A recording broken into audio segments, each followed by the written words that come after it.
bons espíritos nos amparem nessa noite com as bênçãos do Cristo, para que possamos ter um trabalho produtivo nos estudos que desenvolvemos na casa. Certamente faz muito tempo, eu era adolescente, e aqui faço um teste de memória extraordinária, lembrar a adolescência. Eu fui visitar a casa de um amigo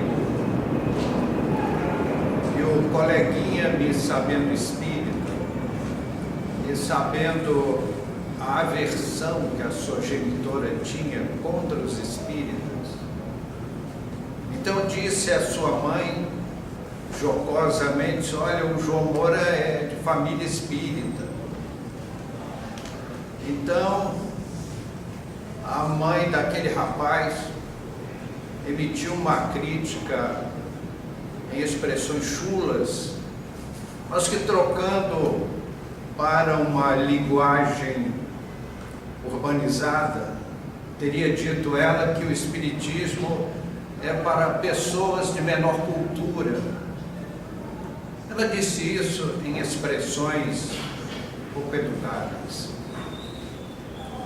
O que nós achamos interessante nesse tipo de crítica, porque o último censo do IBGE nos diz que a religião com o mais elevado nível de escolaridade é o espiritismo.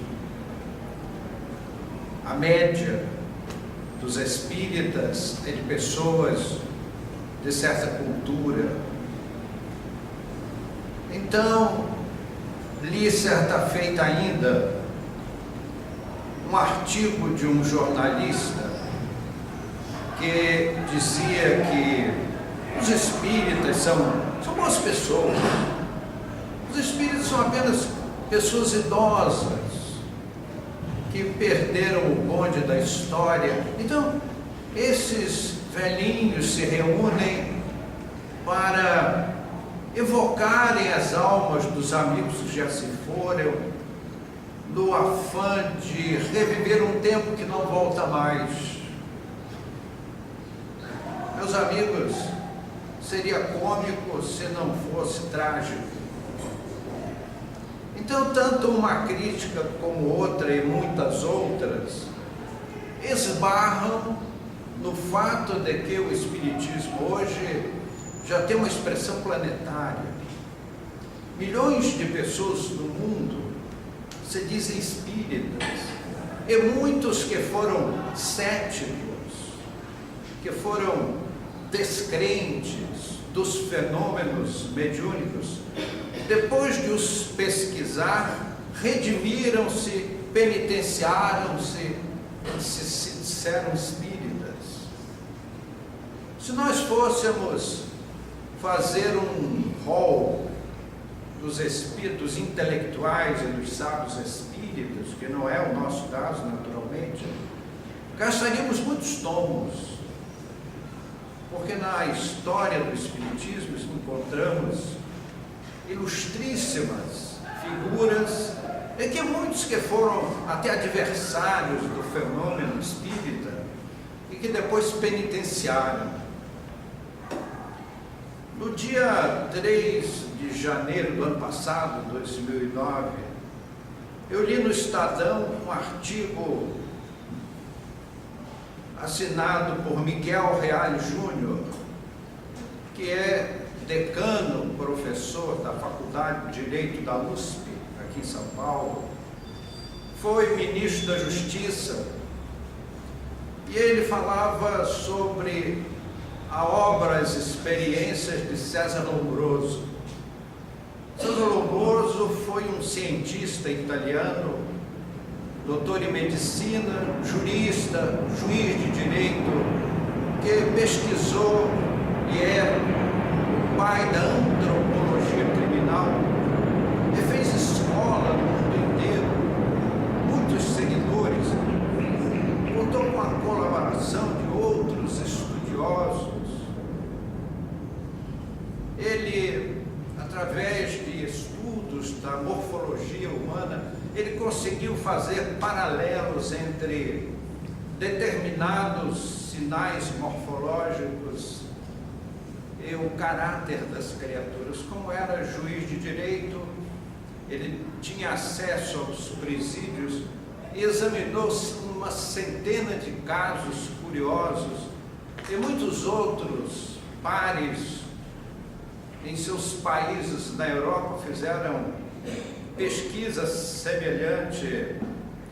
O caso das pessoas os criminosos com nariz adunco, queixo prognata, faces macilentas, testa curta, orelha de abano e outras características mais, que não fazem o caráter, mas que sofrem essas anomalias morfológicas por conta do caráter do indivíduo. Então César Lombroso varou o mundo com a sua cultura, e ele era um cético, um descrente, um materialista, um agnóstico, e combatia qualquer ideia de Deus, de religião, de filosofia. Era um homem muito do terra a terra. Até que um certo dia, num congresso em que ele era o orador principal com suas teses antropocriminais, e ele foi convidado por um grupo de sábios a assistir os trabalhos que esses pesquisadores faziam com a médium Eusápia Paladino. Lombroso ficou até ofendido com o convite, mas eram tão dignas as pessoas que o convidavam e que diziam a ele que ele precisava rever os seus conceitos materialistas, porque haviam provas incontestes da sobrevivência da alma, da comunicação dos mortos com os homens. Então lá foi Lombroso, meio a contragosto, e colocou uma condição: que eu seja o controlador dos fenômenos. Não quero ficar à mercê daqueles ingênuos que, crédulos, se deixam envolver por médiuns travasseiros. Eu vou encurtar a história, porque senão acabamos perdendo o fio da meada. Lombroso, depois de um número expressivo de testes, em que ele levou seus pares para fiscalizar os fenômenos, ele acabou escrevendo um artigo que foi publicado na Europa em muitos idiomas, falando do seu reconhecimento, lamentando o seu equívoco, a sua vaidade de ter negado a imortalidade da alma.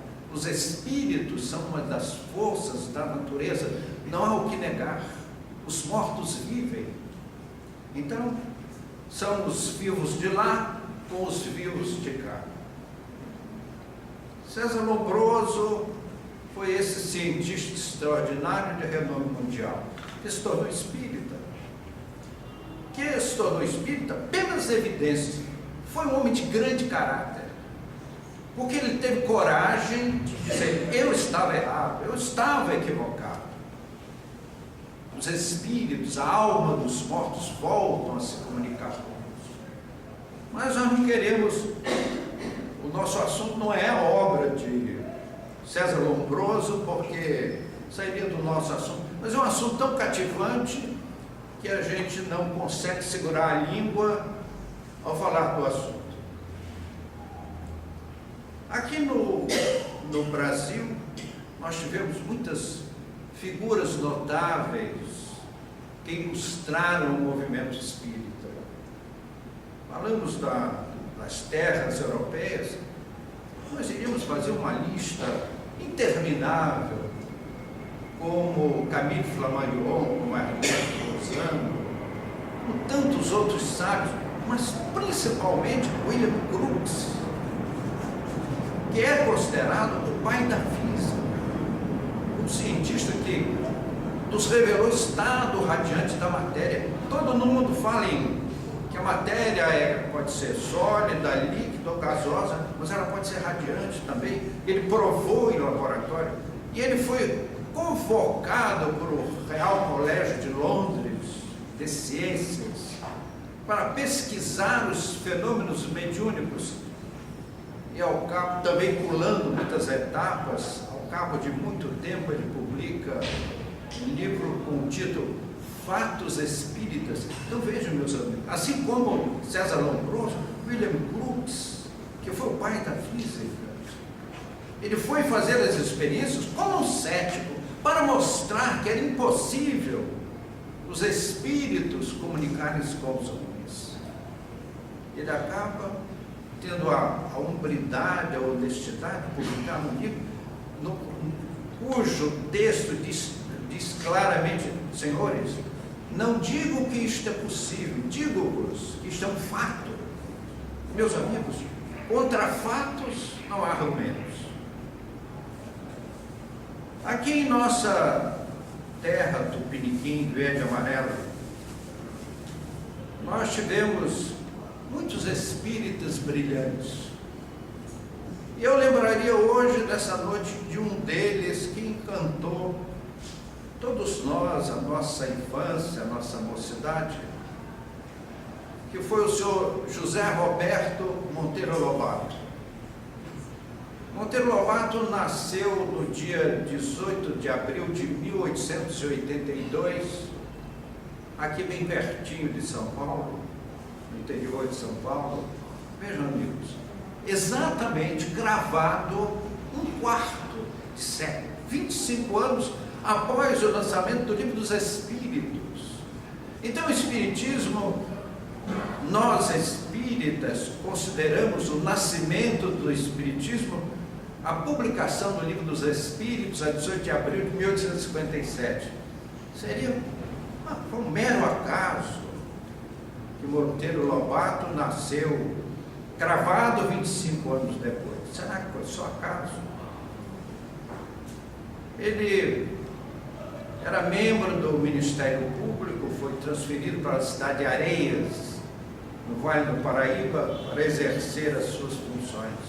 Era assim, um homem patriota, dedicado ferrenhamente ao direito, à justiça, muito honesto, muito rigoroso.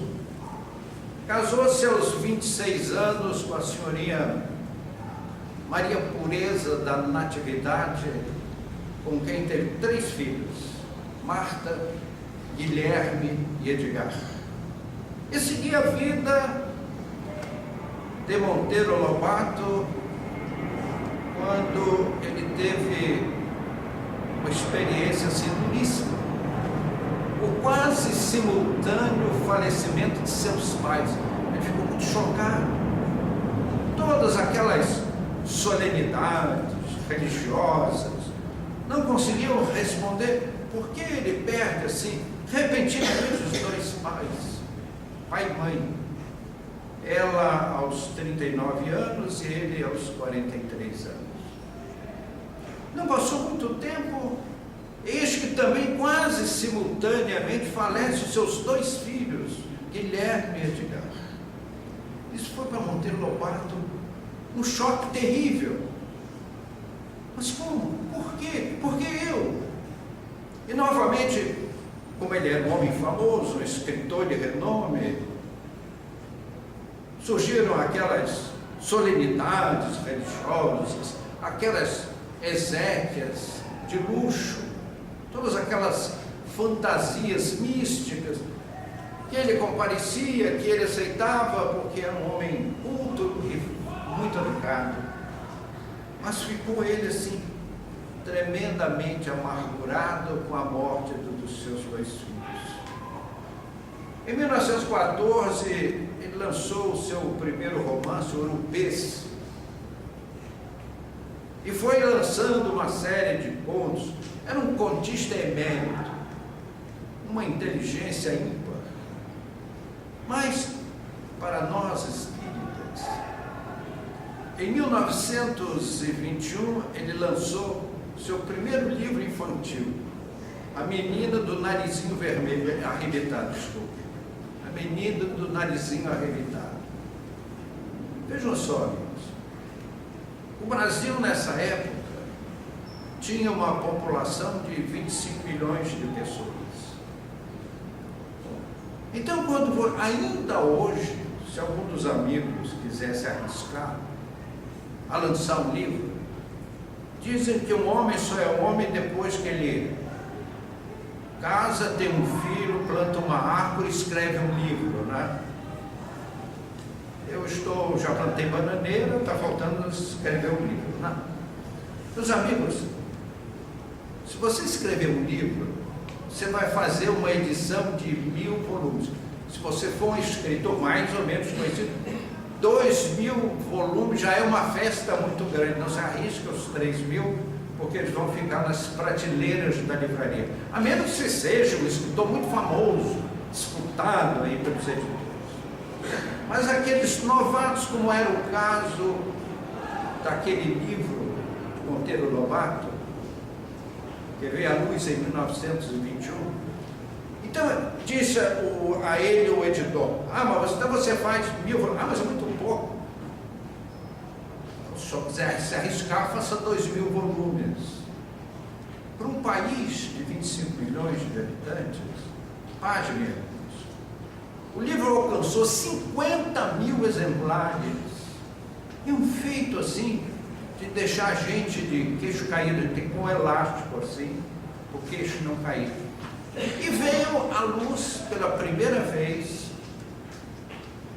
um livro infantil publicado no Brasil com aquele colorido que todos nós conhecemos. E quem foi que ilustrou todo aquele livro de Monteiro Lobato?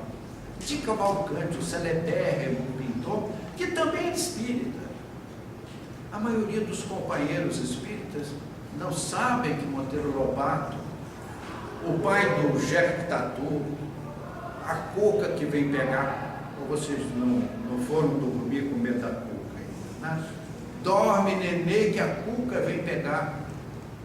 A menina do narizinho arrebitado, o Pedrinho, a tia Anastácia, a Dona Amélia e outros personagens que Monteiro Lobato celebrizou e que a Rede Globo nos trouxe naquele programa O Sítio do Pica-Pau Amarelo, que todo mundo assistiu e nós também. Então, meus amigos, Monteiro Lobato foi assim, um gênio. Agora, por que razão em 1921 vinha um livro fazer um noticiário extraordinário? Por que razão? Porque 10 anos depois preparava o livro As Mentes Juvenis para a obra de Chico Xavier, que viria exatos 10 anos depois, quando vem à luz o Parnaso de Além-Túmulo, assinado por 56 poetas, para desafio da classe culta das terras latino-americanas, especialmente Brasil e Portugal, que como pode aquele menino de 17 anos, com um 4º ano primário, escrever à la Manière? Esse à la Manière cabe uma explicação. Existiram os intelectuais franceses que lançaram uma moda na Europa, porque à época Paris era a capital do mundo intelectual. Então, algumas pessoas eram capazes de escrever uma quadrinha à maneira de um certo poeta. Mas vejam só, amigos, escrever à la Manière de 56 poetas, os mais ilustres, os mais renomados das letras luso-brasileiras, era uma impossibilidade humana partir da cabeça daquele menino de poucas letras. Então, a obra de Monteiro Lobato veio preceder a obra de Chico Xavier. Monteiro Lobato preparava a juventude brasileira para, na idade adulta, sorver todo aquele manancial de livros notáveis pela pena de Chico Xavier. Moreno Monteiro Lobato procurou nas religiões e não recebia respostas convincentes sobre a sua dor. Perderam os pais simultaneamente, perderam 2 filhos jovens. E foi quando alguém falou a Monteiro Lobato sobre as experiências mediúnicas. Por isso que nós citamos aquele célebre pesquisador César Lombroso, nos tempos idos da Itália. Lombroso foi um cético. E Monteiro Lobato também não tinha muita fé nas religiões. As explicações que ele trazia eram mais solenidades, afirmações vazias, não comprovadas. Pessoas que buscavam tocar no coração através de afirmativas religiosas que não satisfaziam a sua alma, a sua inteligência dinâmica de um escritor brilhante. Foi quando alguém falou a Monteiro Lobato sobre o Espiritismo. Monteiro Lobato faleceu em 1948. Em 1943, ele resolveu reunir em sua casa um pequeno grupo de médiuns, de pessoas simples, mas que o impressionaram com os recursos mediúnicos que possuíam. Havia uma secretária, Marjore de apelido, a senhora Maria José Sete, que foi a mestra que fez as atas daquelas experimentações. E eis, meus amigos, que os filhos falecidos de Monteiro Lobato manifestaram-se através daqueles médiuns, dando evidências indiscutíveis, porque ali havia assuntos que só eram de conhecimento, diálogos que aconteceram, questúntulas entre pai e filhos. E aqueles filhos voltavam: pai, lembra-se de tal assunto? E ele pensava: puxa, eu já não me lembrava mais, meu filho. Os espíritos dos filhos de Monteiro Lobato deram assim provas inquestionáveis, indiscutíveis. Mas Monteiro Lobato era um ingênuo. Ninguém é um tolo, ingênuo, um imbecil, sendo um escritor de renome internacional. Nem de Cavalcante, que era um gênio da pintura. Então hoje nós olhamos as obras de Cavalcante assim, ficamos babando com a técnica daquele mestre do pincel e das tintas. Então, meus amigos, nos seus 5 últimos anos de vida, Monteiro Lobato dedicou-se ao Espiritismo. Foram suas aquelas afirmações, entraram para a história. Os homens ricos folgam e riem. Os intelectuais discutem a colocação do pronome. Os políticos fazem reforma política. Mas nós somos um país em que 2/3 da nossa população é de empaludados por falta de quinina. Monteiro Lobato era um intelectual, era uma inteligência, era um patriota, era um homem dedicado às causas do nosso querido Brasil, questionando no seu Ministério Público todos aqueles eventos injustos da nossa sociedade, daqueles idos tempos.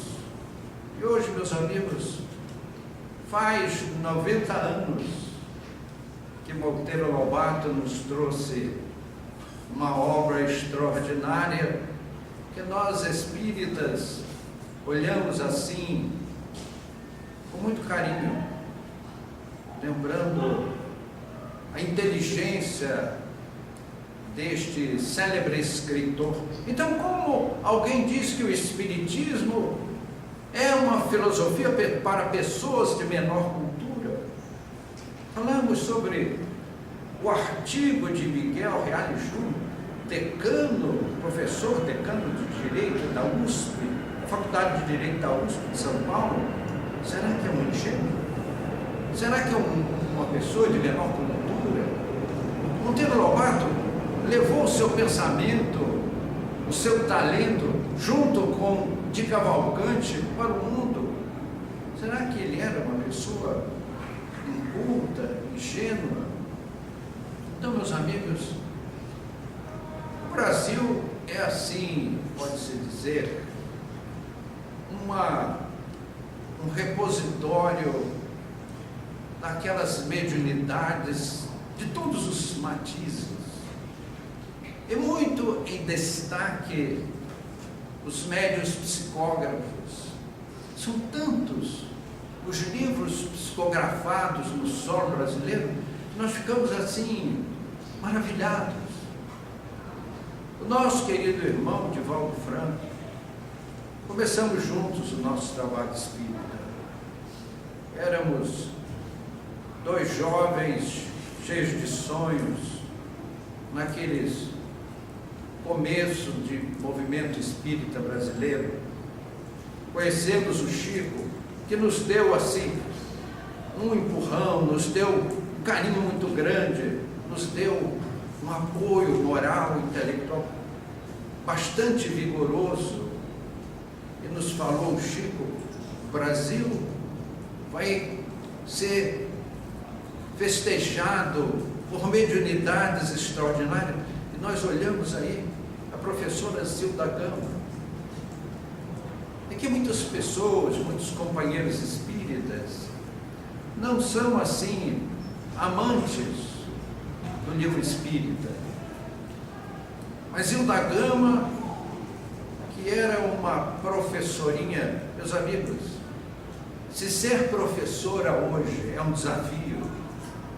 Agora vocês imaginem naquele 1900 e nada, quando Monteiro Lobato estava deixando o mundo terrestre, aos 66 anos, em 1948.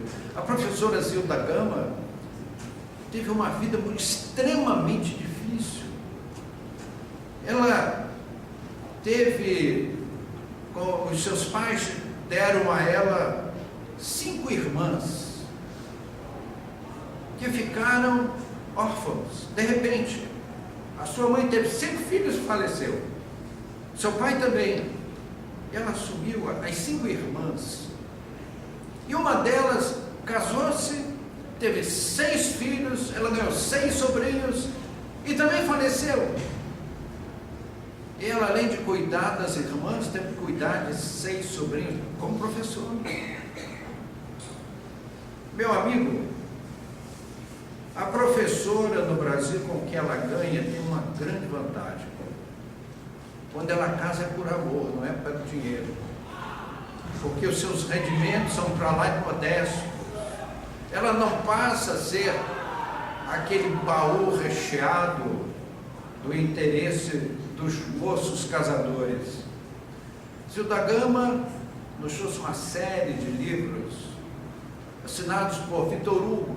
Victor Hugo para nós brasileiros, Victor Hugo para os franceses. São livros excepcionais. Não pode aquela professorinha da escola primária falar com aquela linguagem erudita, nos trazer narrativas excepcionais. São livros assim, cativantes, profundos. Victor Hugo era espírita. Victor Hugo participava de alguns eventos com Allan Kardec. Então nós estamos assim, excursionando sobre aqueles intelectuais que ilustraram o movimento espírita. E quando nos referimos a Camille Flammarion, nos deixou uma série de livros extraordinários, muitas ficções, através das quais queria ele fixar na nossa memória os conhecimentos da astronomia. Muito aprendemos com Camille Flammarion, que foi um espírito que já nos fez nesta casa uma visita o ano passado, que sutilmente nos trouxe seu pensamento e que nós retratamos para os que nos ouviram na oportunidade. E outros espíritos, Ernesto Bozano. Flammarion foi diretor do Instituto de Astronomia de Paris, era um homem de ciências. Então, como julgar-se pessoas destinadas, inteligências ímpares, como pessoas de menor cultura, não podemos entender. É porque as pessoas julgam o Espiritismo, não pelo que o Espiritismo é, mas porque essas pessoas pensam. No outro dia, eu saí do shopping Ibirapuera e tinha uma moça distribuindo uns panfletos. E eu sempre pego o panfleto. Uma moça, um rapaz distribuindo um papelzinho, eu pego. É o seguinte, ele está ganhando para fazer aquilo. E é um trabalho que provavelmente nós não faríamos. Nós que somos de menor cultura, como disse aquela dama, mãe de um amiguinho meu. Então o papel que assinava uma igreja que se dizia evangélica, que se diz evangélica, falando comentários sobre o Espiritismo, mas falando em búzios, em tarô, em magia, em despacho, velas, e uma série de outras coisas, todas aquelas coisas que o Espiritismo rejeita solenemente.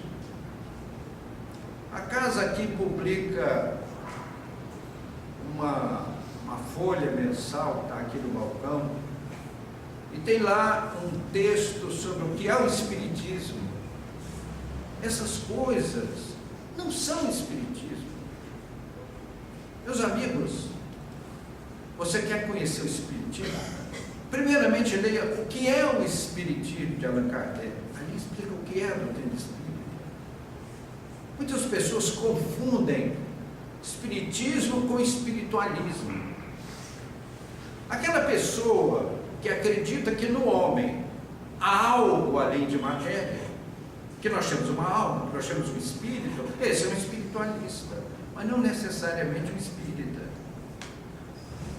Como havia essa falta de uma identificação para a doutrina espírita, Allan Kardec criou o verbete espiritismo.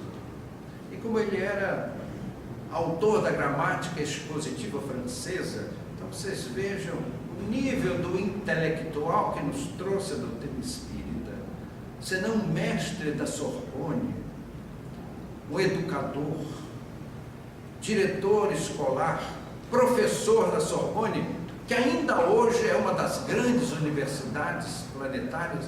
Na época era a meca da educação no mundo. Allan Kardec era um dos mais destacados mestres, porque respondia pela linguística francesa. Então ele criou a expressão espiritismo. Então, o que é o espiritismo? É a filosofia, a doutrina contida em O Livro dos Espíritos.